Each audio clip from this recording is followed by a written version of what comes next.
नमस्कार. आज आपण एका अशा विषयावर बोलणार आहोत जो खूप खूप मूलभूत आहे. भारतीय संस्कृतीचा तो पायाच आहे जणू. विषय आहे वेद, ज्यांना ज्ञानाचा एक अथांग महासागर म्हटलं जातं. चला तर मग आज या ज्ञानसागरात एक डुबकीच मारून बघूया. पण सुरुवात करूया एका साध्या प्रश्नानं. जरा विचार करा, या जगात ज्ञानाचे सगळ्यात जुने स्रोत कोणते असतील? आपल्या डोळ्यासमोर अनेक संस्कृती, अनेक ग्रंथ येतील, बरोबर. पण एक उत्तर असं आहे जे या सगळ्यांपेक्षा खूप वेगळं आणि खूप प्राचीन आहे. आणि ते उत्तर म्हणजे वेद, जे आजपासून तब्बल 5000 वर्षांपेक्षाही जास्त जुने मानले जातात. म्हणूनच त्यांना जगातले सगळ्यात प्राचीन ग्रंथ म्हणून ओळखलं जातं. खरं तर ही फक्त पुस्तकं नाहीत, तर एका संपूर्ण संस्कृतीच्या ज्ञानाचं, अनुभवांचं सार आहे. ठीक आहे, तर मग सगळ्यात आधी हेच समजून घेऊया की वेद या शब्दाचा नेमका अर्थ काय होतो आणि यांचं स्वरूप इतकं अद्वितीय, इतकं खास का मानलं जातं. तर बघा, वेद हा शब्द मूळ संस्कृत धातू वेद पासून आलेला आहे. आणि वेद म्हणजे काय, तर जाणणे, ज्ञान मिळवणे. त्यामुळे वेदांचा सरळ सरळ अर्थ होतो ज्ञान, केवळ ज्ञान किंवा ज्ञानाचा मूळ स्रोत. आणि इथेच वेदांची एक सगळ्यात खास गोष्ट समोर येते. त्यांना अपौरुषेय असं म्हटलं जातं.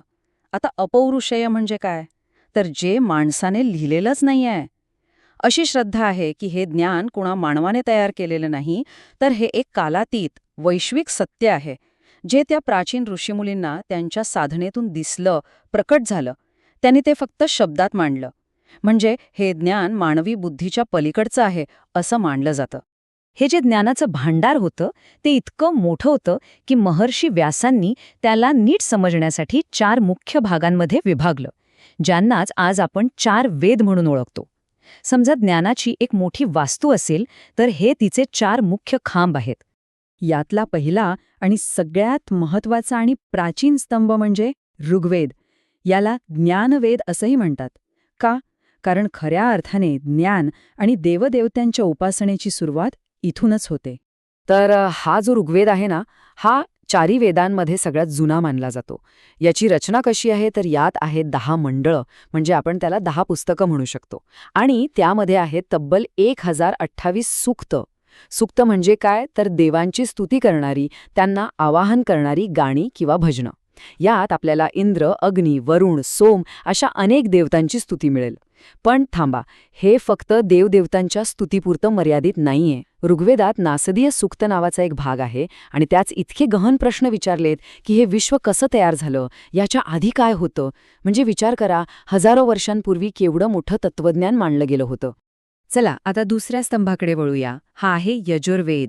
याला कर्मवेद म्हणतात, कारण याचा थेट संबंध आहे कर्माशी, म्हणजे यज्ञ आणि त्यासंबंधीच्या वेगवेगळ्या विधींशी.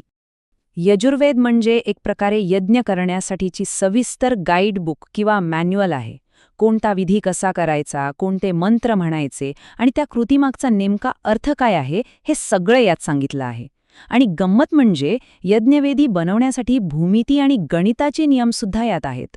याचे शुक्ल आणि कृष्ण असे 2 मुख्य भाग आहेत. एकात फक्त मंत्र आहेत, तर दुसऱ्यात मंत्रांसोबत त्याचं स्पष्टीकरणही आहे. बरं, ज्ञान झालं, कर्म झालं. आता येतो तिसरा स्तंभ आणि तो आहे संगीताचा, सामवेद. याला गानवेद असंही म्हणतात. नावावरूनच कल्पना आली असेल. सामवेदाला भारतीय शास्त्रीय संगीताची गंगोत्री मानतात. म्हणजे आपलं जे क्लासिकल म्युझिक आहे त्याचं मूळ इथे आहे. यातले बहुतेक मंत्र ऋग्वेदातलेच आहेत, पण ते गायचे कसे, कोणत्या सुरात, कोणत्या लयीत, यावर इथे भर दिलाय. कारण असं मानलं जातं की सुरांच्या योग्य उच्चारणाने मंत्रांची शक्ती अजून वाढते. आणि आपले जे सप्तसूर आहेत ना, सा, रे, ग, म, त्याची स्पष्ट कल्पना सामवेदात आढळते. आणि चौथा आणि शेवटचा वेद आहे अथर्ववेद. हा वेद वैदिक ज्ञानाला थेट माणसाच्या रोजच्या आयुष्याशी जोडतो. म्हणूनच काहीजण याला ज्ञानविज्ञानाचा वेद असंही म्हणतात. अथर्ववेद हा खूपच प्रॅक्टिकल आहे. यात तुम्हाला आरोग्य, वेगवेगळ्या आजारांवरची औषधं, औषधी वनस्पती यांची माहिती मिळेल. खरं तर आयुर्वेदाची मुळं इथेच सापडतात. इतकंच नाही तर मानसिक शांतीसाठी प्रार्थना, घरात कसं वागावं याचे नियम, राजाची कर्तव्य काय असावीत आणि शत्रूंपासून संरक्षण कसं करावं यांसारख्या अनेक व्यावहारिक गोष्टींचा यात समावेश आहे. तर हे झाले 4 वेद, पण गोष्ट इथेच संपत नाही. या प्रत्येक वेदाची स्वतःची एक अंतर्गत रचना आहे. जसं आपण एखाद्या इमारतीत मजल्यानुसार वर जातो, तसाच हा ज्ञानाच्या वेगवेगळ्या स्तरांमधून होणारा एक प्रवास आहे. चला, तो कसा आहे ते बघूया. प्रत्येक वेदाचे मुख्यत्वे हे 4 स्तर किंवा भाग असतात. पहिला आहे संहिता, म्हणजे मूळ मंत्रांचा आणि सूक्तांचा संग्रह. दुसरा स्तर आहे ब्राह्मण ग्रंथ, जे संहितेतले मंत्र यज्ञविधींमध्ये कसे वापरायचे याचं स्पष्टीकरण देतात. तिसरा आहे आरण्यक, हे वनग्रंथ आहेत जे कर्मकांडाच्या पलीकडे जाऊन त्यामागच्या तत्वज्ञानावर, चिंतनावर भर देतात. आणि चौथा, अंतिम आणि सगळ्यात महत्त्वाचा स्तर म्हणजे उपनिषद. उपनिषदांना वेदांत असे म्हणतात. वेदांत म्हणजे वेदांचा अंत किंवा वेदांचं सार. हा वेदांमधला सर्वोच्च तात्विक आणि फिलॉसॉफिकल भाग आहे. आत्म म्हणजे काय, हे परमतत्व म्हणजे ब्रह्म काय आहे, मी कोण आहे, हे जग कसं चालतं, असे जे काही मूलभूत आणि गहन प्रश्न आहेत ना, त्यांची उत्तरं शोधण्याचा प्रयत्न उपनिषदांमध्ये दिसतो. आपण जे अहम ब्रह्मास्मी किंवा तत्वमसी सारखे महावाक्य ऐकतो, ती याच उपनिषदांमधून आलेली आहेत. खरं तर संपूर्ण भारतीय तत्वज्ञानाचा पाया या उपनिषदांमध्येच आहे. तर मग या हजारो वर्षांच्या ज्ञानपरंपरेतून आजच्या जगाला नेमका कोणता संदेश मिळतो? या सगळ्या ज्ञानाचा सार काय आहे असं आपण म्हणू शकतो? वेदांचा अभ्यास केला की काही मूलभूत तत्व पुन्हा पुन्हा समोर येतात. पहिलं म्हणजे निसर्गासोबत मिळून मिसळून सुसंवाद साधून जगा. दुसरं, ऋत म्हणजे या विश्वाचे जे नैसर्गिक नियम आहेत आणि सत्य यांचं नेहमी पालन करा. तिसरं, धर्म म्हणजे आपली जी काही कर्तव्य आहेत ती प्रामाणिकपणे पार पाडा. आणि सगळ्यात महत्त्वाचं, प्रेम, सहकार्य आणि सहानुभूती यांसारख्या मानवी मूल्यांना जपा. आणि ही सगळी शिकवण जेव्हा एकत्र येते तेव्हा एक खूप सुंदर विचार तयार होतो, वसुधैव कुटुंबकम. म्हणजे ही संपूर्ण पृथ्वीच आपले कुटुंब आहे. हा विश्वबंधुत्वाचा संदेश वेदांचा त्या विशाल दृष्टिकोनाचं उत्तम प्रतीक आहे.